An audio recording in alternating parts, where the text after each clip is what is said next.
Welcome to K-Catalogue, your Taglish Korean compilation. If you're new to this channel, baka gusto mong i-check yung previous lesson natin. Also, you may hit the subscribe button for more videos like this. Level 1, Beginner Level 1. So, yung previous lesson or topic natin sa mga nagdaang videos, part 1 is the grammar ieo versus yeyo. And then, yung part 2 is versus 는. Quick review for the previous lessons.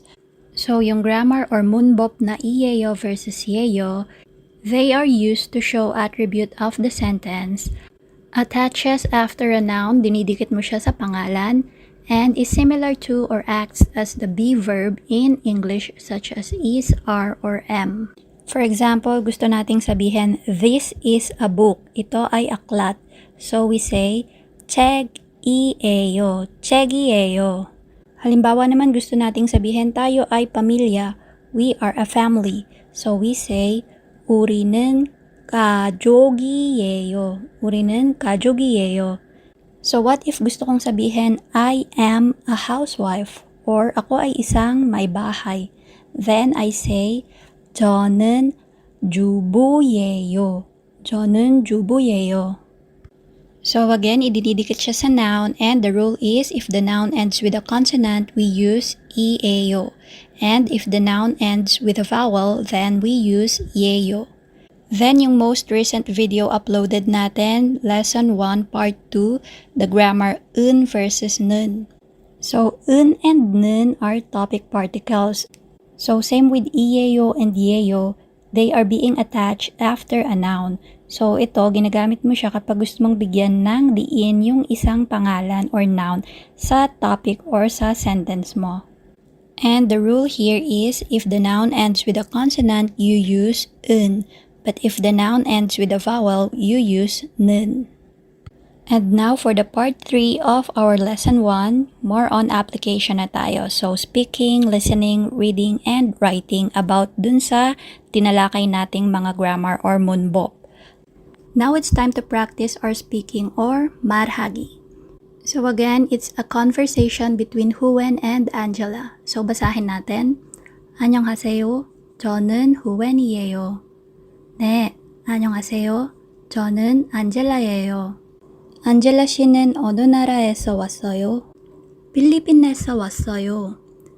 안젤라 씨 만나서 반가워요.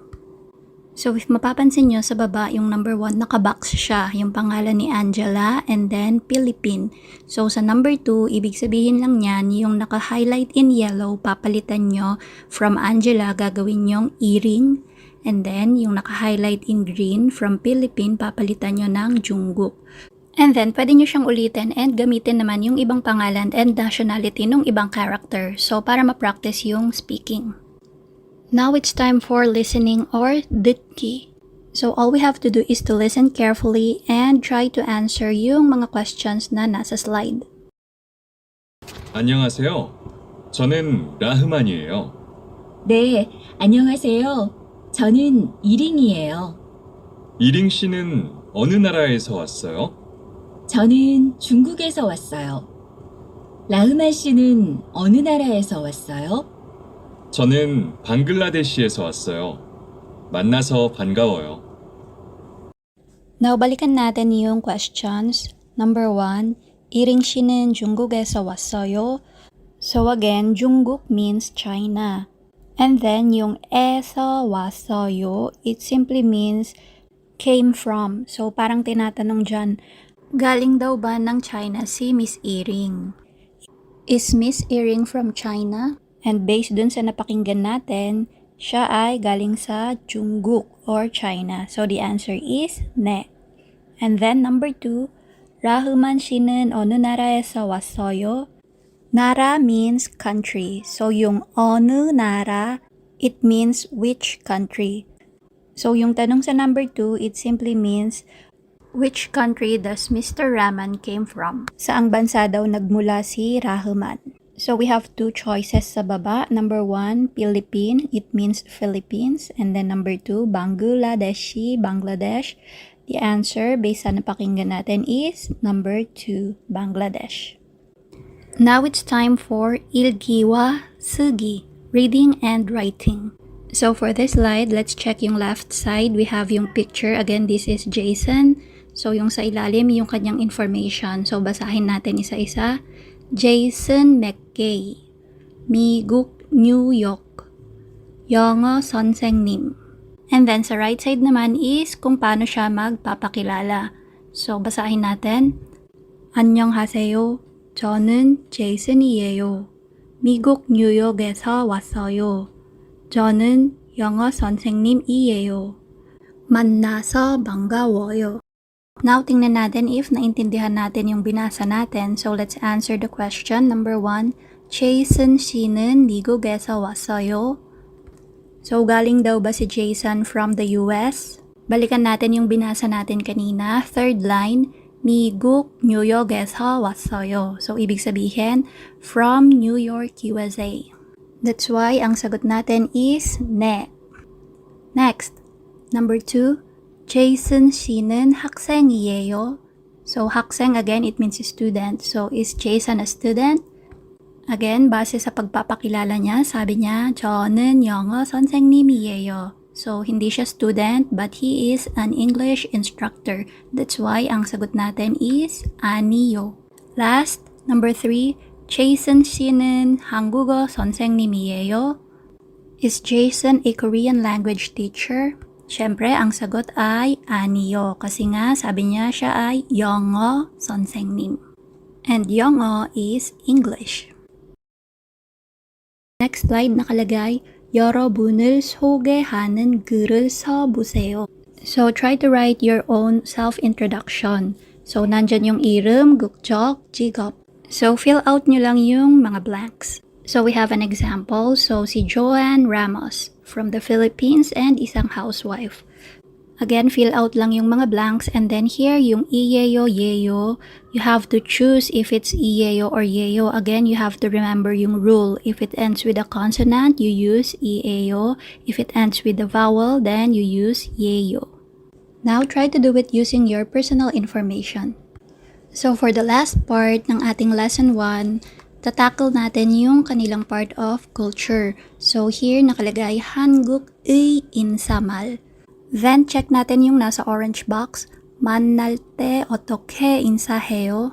So, whenever the Koreans meet, how do they greet each other? So, let's check the picture. So, both of them, sabi nila, 안녕하세요, 안녕하세요. So, the first time that they meet, 안녕하세요, yung way of greeting nila.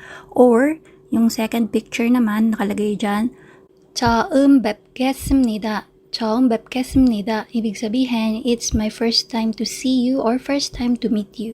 Then, yung sagot naman nung nasa kanan, 만나서 반갑습니다. So, it simply means it's nice to meet you. Next slide, nakalagay sa blue box, 헤어질 때 어떻게 인사해요? So, how do we greet when we part ways? So, isa to sa mga culture ng mga Koreans. So, iba yung greetings nila kapag maghihiwalay na dun sa aalis at dun sa maiiwan. So, tingnan natin yung picture. So, yung una, si ate, ang sabi niya, 안녕히 계세요. So, siya yung aalis dun sa lugar. And then, yung naiwan, si kuya, ang sagot niya naman, 안녕히 가세요. So again, pag ako yung aalis dun sa lugar, mag-greet ako dun sa maiiwan, ang sasabihin ko, 안녕히 계세요. And then, kung ako naman yung maiiwan and mag-greet ako dun sa aalis, ang sasabihin ko, 안녕히 가세요. Pero pag halimbawa pareho kayo na aalis na dun sa lugar, walang maiiwan, pareho kayo na ang sasabihin ay 안녕히 가세요. Check naman natin yung katabing picture. So, if you'll notice, yung picture natin dito, parang same age sila. So, siguro, magkaibigan sila. And the way they greet each other is very casual. Annyeong, annyeong. So, ito, ginagamit lang siya in informal setting. So, para sa magkakaibigan, magkabarkada, magkaedad, or halimbawa mas bata sa atin yung i-greet natin. But if it's mas matanda sa atin or yung ating mga elders or katrabaho, or halimbawa yung mga tao na first time nating mamimit, we should use yung formal way which is 안녕하세요. So, pag ginamit mo yung 안녕 sa first time mong ma-meet or mas matanda sa'yo, pwedeng maging rude yung tingin nila sa'yo or ma-misunderstood ka. So, I hope that's clear. And then yung sa orange box naman, sabi, 다른 나라는 어떻게 인사해요? So how about in other countries? Paano naman sila nag-greet? So tingnan natin yung first picture. I think this is in Thailand. So pansinin natin yung kanilang kamay, and then if I'm not mistaken, yung sinasabi nila is Sawadee ka. Then yung second picture, I'm not sure kung saang bansa, but they do beso-beso. I remember some of the lolas before, kapag nagmi-meet sila ng kanilang mga amiga, nagbebeso-beso sila, di ba?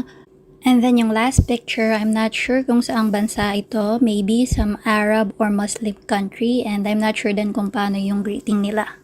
Again, ang focus natin is yung greeting ng mga Koreans. So the way they greet, ang ginagawa nila is nagbabow sila to each other and they say annyeonghaseyo. And then, iba pa rin yung sinasabi nila kapag aalis sa isang lugar sa maiiwan and dun sa aalis.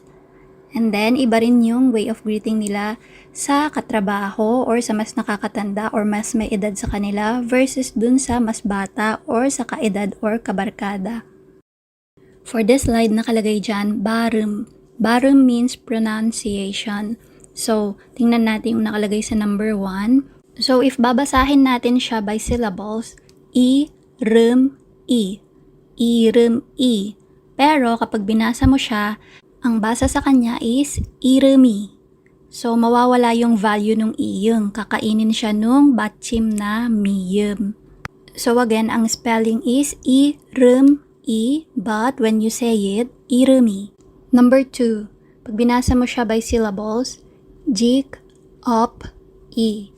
Jik, op, I. So that's how you spell it. But when you pronounce it, jigobi. Then yung number 3, Pilipin saram i에요. So yung saram i에요 magiging saram이에요. So if you'll notice, yung mga I yung consonant natin, wala siyang value. So kakainin siya nung sound value nung letter na nauuna sa kanya. So again, for number 1, i름. Bago mag-consonant iyung, we have the consonant miyum sa baba, di ba? And so, kinain ni miyum yung iyung, naging iremi. Ganon din sa jig, op. So, naging jigabi. And ganon din sa sarami. So, I hope hindi tayo malilito sa spelling. Pinapakita lang natin kung paano mapapronounce more naturally yung bawat word. And so, for the last part, we have our ohui or vocabulary. So, ito yung mga words na nabanggit during our lesson 1. So, we have i름, jigap, gukjak, 어느, 나라, 사람, 한국, 필리핀, 미국, 이집트, 중국, 방글라데시, 선생님, 회사원, 영어 강사, 학생, 공장 직원, 판매원, 주부, 초등학생, 뉴욕, 영어, 한국어. And that's it. Again, if you have any questions or suggestions, please do not hesitate to comment down below. And if you find this video helpful or will be beneficial to anyone you know who's interested in Korean language, please hit the like, share, and subscribe button. So I still hope to see you in the upcoming videos, and again, thanks for watching.